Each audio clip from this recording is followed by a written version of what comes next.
ইলিশের মৌসুম, বাজারে ইলিশ পাওয়া যাচ্ছে, তুলনামূলক কম দামেই পাওয়া যাচ্ছে। তো আজ নোনা ইলিশ তৈরি করব।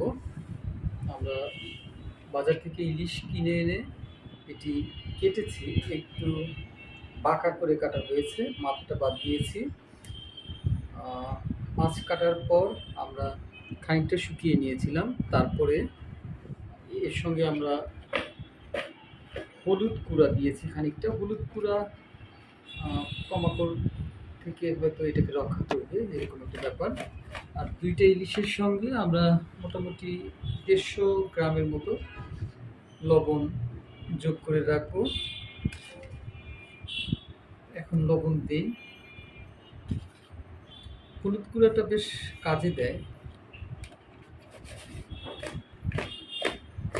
আমি এখন কয়েকবার কয়েক দফায় ইলিশের সঙ্গে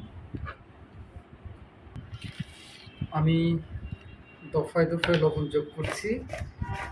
আর বাজারে যে নোনা ইলিশগুলি পাওয়া যায় সেগুলি অতটা মানসম্মত না, আমরা ফ্রেশ মাছ থেকে তৈরি করতে যাচ্ছি।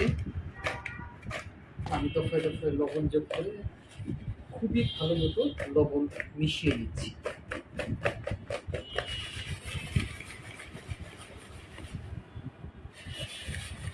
হলদে রং ভালো লাগছে দেখতে। আমাদের টার্গেট হচ্ছে লবণ মিশানোর পর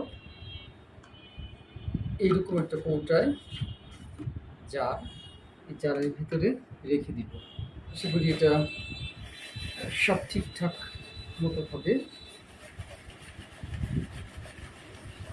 এবং আমি মনে করছি যে আগামী সপ্তাহখানেক এই অবস্থায় রাখলে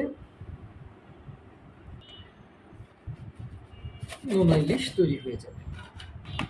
কৌটাটার ভিতরে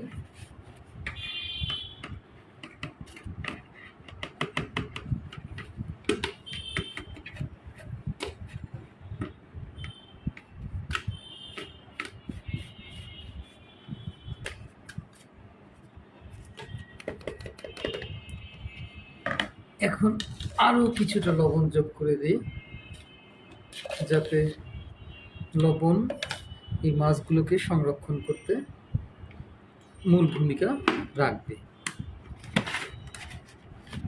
তাহলে মোটামুটি আমরা নোনা ইলিশ তৈরির প্রথম ধাপ শেষ করলাম। এখন এই কৌটাটা এই আটকানো অবস্থায় রেখে দিই সপ্তাহ। ধন্যবাদ।